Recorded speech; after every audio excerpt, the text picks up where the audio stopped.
A minha casa, a nossa casa. Que casas temos? Que casas queremos? No 36º aniversário do Público, olhamos para a habitação. Convidamos um dos maiores arquitetos portugueses, vencedor de um Pritzker, Eduardo Souto de Moura, para ser o diretor da edição especial, a 5 de março, dedicada à habitação. Mas um dia antes, a 4 de março, é aos leitores que convidamos a juntarem-se ao Público na Casa da Arquitetura em Mantosinhos para a grande conferência A Minha Casa. Consulte o programa em público.pt/36 anos e junte-se a nós, porque é com os leitores que nós fazemos a nossa casa. Eu sou o Amílcar Correia e este é o P24. Sabemos tudo sobre o caso Epstein ou a justiça está a proteger Trump? As primeiras denúncias contra o magnata surgiram nos anos 90. Nessa altura, Jeffrey Epstein, que crescera num bairro de classe média-baixa de Coney Island, numa família judaica, tinha passado já do anonimato de uma vida remediada para a ribalta financeira e política dos Estados Unidos. A última divulgação de documentos relacionados com o caso de Jeffrey Epstein, a 30 de janeiro deste ano, teve grandes repercussões no Reino Unido e nos Estados Unidos, mas não só. Em Londres, o ex-presidente André foi detido no âmbito deste caso e está a ser investigado por má conduta em funções públicas. E Peter Mandelson, ex-embaixador do Reino Unido nos Estados Unidos, também foi detido na última segunda-feira após novas revelações sobre a sua associação a Epstein, condenado por crimes sexuais, que se suicidou na prisão ainda antes de ser julgado. Mandelson, que foi um influente ministro em vários governos trabalhistas, é suspeito de abuso de cargo público e o seu envolvimento neste escândalo gerou uma crise em Londres e pressões para que o primeiro-ministro se demitisse. Nos Estados Unidos, o Departamento de Justiça é acusado de ocultar ou remover mais de 50 páginas de documentos que mencionam o presidente Donald Trump, violando a lei da transparência. Os documentos, até agora tornados públicos, ficam aquém do que desejariam muitos dos setores da base de apoio do presidente. O caso Epstein está longe de ter acabado do ponto de vista político. A antiga secretária de Estado, Hillary Clinton, depõe hoje perante congressistas no âmbito da investigação do escândalo e o seu marido, ex-presidente Bill Clinton, fará o mesmo amanhã. Já sabemos tudo sobre este caso ou ainda há segredos por revelar? Pedro Guerreiro, jornalista do Público que acompanha a atualidade política dos Estados Unidos e que pode ler hoje em público.pt ou na nossa edição impressa, é o convidado deste episódio. Bem-vindos ao P24, o seu dia começa aqui. Pedro Guerreiro, obrigado por este regresso ao P24. Dizes no texto que publicas no Público, na edição impressa e no online, e que se chama já agora Epstein, Justiça ocultou documentos sobre Trump, Congresso interroga casal Clinton, que os democratas acusaram o Departamento de Justiça de ocultar ficheiros que associam Donald Trump ao alegado abuso sexual de uma menor e que há, além disso, dezenas de registros do FBI que terão desaparecido. Trump, depois disto, vai conseguir manter-se longe deste escândalo ou há aqui um novo contributo para envolver o presidente dos Estados Unidos neste caso? Viva, Amílcar. Bom, para já há uma ponta de um novelo que pode começar a ser puxada com esta revelação, que na verdade vem desde meados do mês, da parte de um jornalista independente, Roger Sollenberger, que tem uma newsletter no Substack, e depois essa investigação foi apanhada também pela rádio pública NPR. E o que é que consiste essa revelação? Há uma lista de provas que é dada aos advogados de Ghislaine Maxwell, aquela cúmplice de Jeffrey Epstein, que foi condenada a 20 anos de prisão, no âmbito do julgamento da cúmplice, em que é referida a existência de um conjunto de relatórios, de entrevistas, de uma vítima de todo este escândalo, uma de muitas vítimas, que alega ter sido abusada por volta dos 13 anos de idade por Donald Trump. Isto no início dos anos 80, portanto há mais de 40 anos já. Ora bem, a referência à existência desses relatórios de entrevistas pelo FBI tem o problema de expor que esses documentos não estão no dossiê de 3 milhões de documentos que foi divulgado no final de janeiro e que visava supostamente cumprir uma ordem muito explícita do Congresso, que era tudo o que era documentos da investigação do FBI, das sucessivas investigações e julgamentos, tinha de estar tudo num dossiê que era agora publicado no final de janeiro, já com atraso. Bom, estes relatórios de entrevistas não estão lá. Ou seja, antes de mais é preciso dizer que Trump não está nem esteve acusado de nada concreto. Esta acusação que é feita nunca deu nem num processo criminal, nem sequer num processo civil. A sua autora acabou por se retirar de qualquer processo para tentar obter uma imunização dos herdeiros de Jeffrey Epstein, mas há aqui um facto político que é a omissão deste documento. Ou seja, surge a suspeita de resto já reforçada ao longo dos meses pelo Partido Democrata de que há uma espécie de encobrimento do Departamento de Justiça em torno de Donald Trump e eventualmente alguns aliados de Donald Trump. Não é suposto que daqui decorram novidades judiciais, uma vez que a posição oficial, como tu também escreves, do Departamento de Justiça dos Estados Unidos é que as investigações criminais estão encerradas, não é? E Pam Bondi, a Procuradora-Geral, reiterou as conclusões desse arquivamento e estará pouco disponível para reabrir este processo. Exatamente, ou seja, do ponto de vista criminal, todo este escândalo está definitivamente encerrado nos Estados Unidos, pelo menos é o que diz neste momento o Departamento de Justiça, que é tutelado por Pam Bondi, que por sua vez é nomeada por Donald Trump. Isto em contraste flagrante com o que temos visto no Reino Unido, em que foi detido o antigo príncipe André, em que foi detido o antigo embaixador Peter Mandelson, não só pelo conhecimento que teriam de eventuais crimes com Epstein, ou a partilha de segredos comerciais no âmbito desta rede de influência que era liderada por Jeffrey Epstein. Em contraste, do ponto de vista criminal, tudo parece estar encerrado nos Estados Unidos. Onde o caso, no entanto, continua a fazer o seu caminho, é no Congresso. Dentro do poder que o Congresso tem de abrir comissões de inquérito e fiscalizar, neste caso, a conduta do Departamento de Justiça e do FBI, a gestão de todo este caso. E é por essa via que, de facto, Trump não se livrará para já deste caso, com o anúncio desta abertura de uma nova investigação paralela.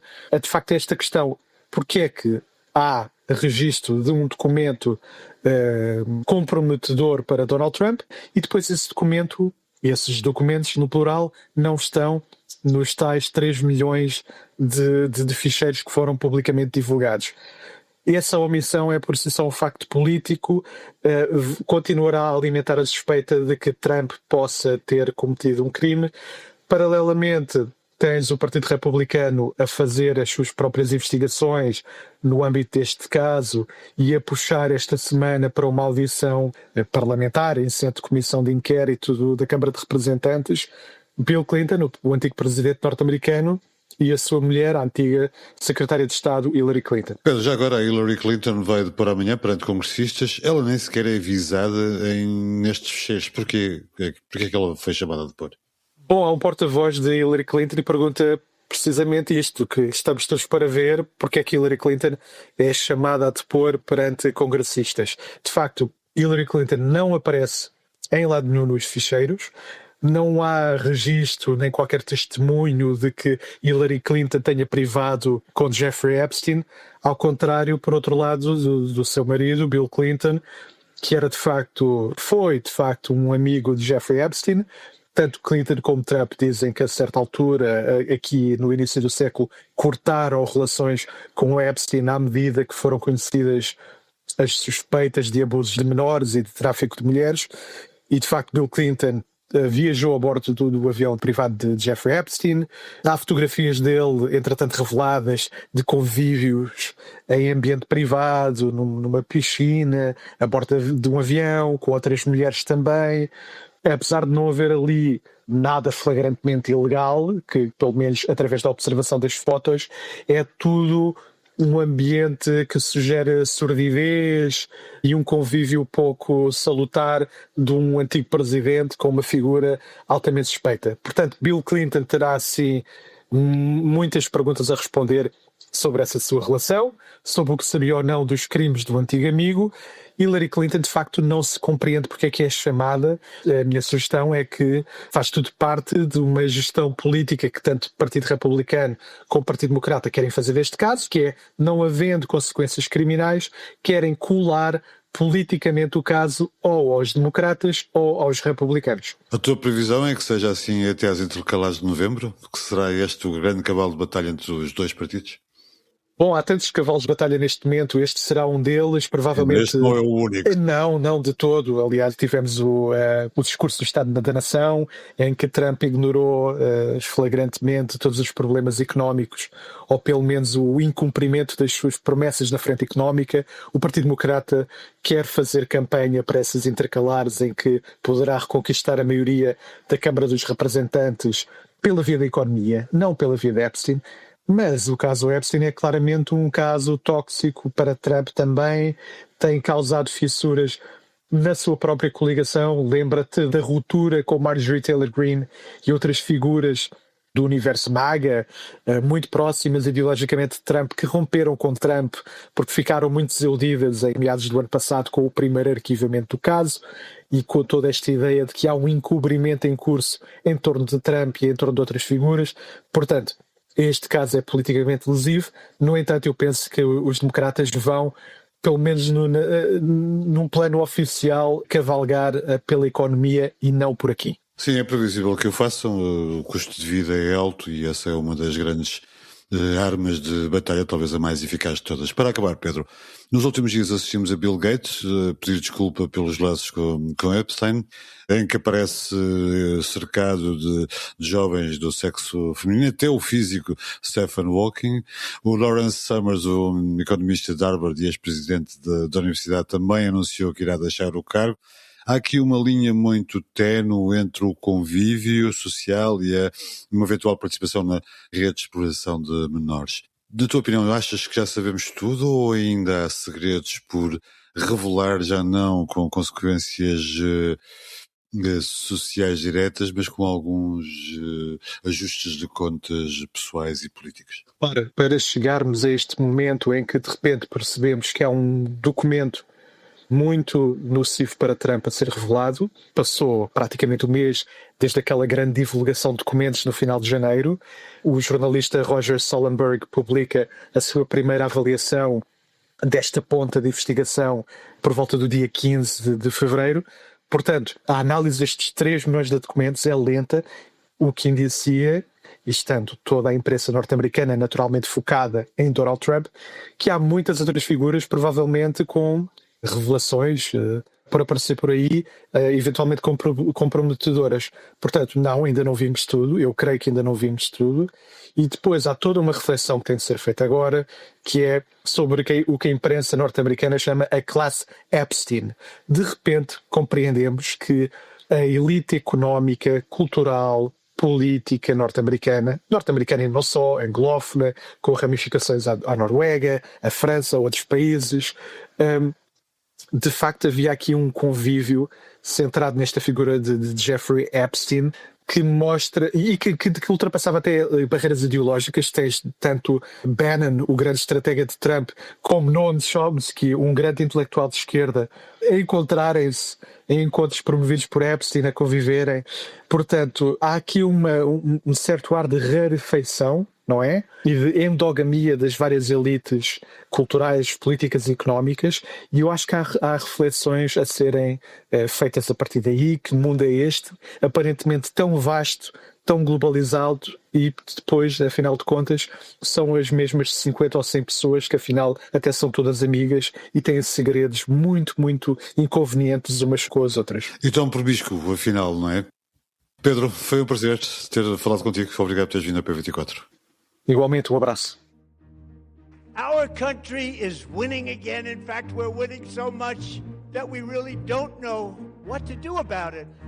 Muito a propósito, sugiro que ouça Fogo e Fúria, um podcast do Público com Pedro Guerreiro e Ruben Martins, semanal sobre a política nos Estados Unidos. O tema do episódio de hoje, como não poderia deixar de ser, é o rescaldo do discurso anual de Donald Trump no Congresso de Washington, o mais longo da história, e um eventual ataque ao Irão com o argumento de que Teherão está a trabalhar para construir mísseis que brevemente alcançarão os Estados Unidos. Para ouvir em público.pt ou nas suas plataformas favoritas de streaming. Obrigado por ouvir o P24. Voltamos amanhã. Para não perder os novos episódios, subscreva este podcast do Público na sua aplicação preferida. Para além deste programa, há mais para descobrir em público.pt/podcasts. O Público fica no ouvido.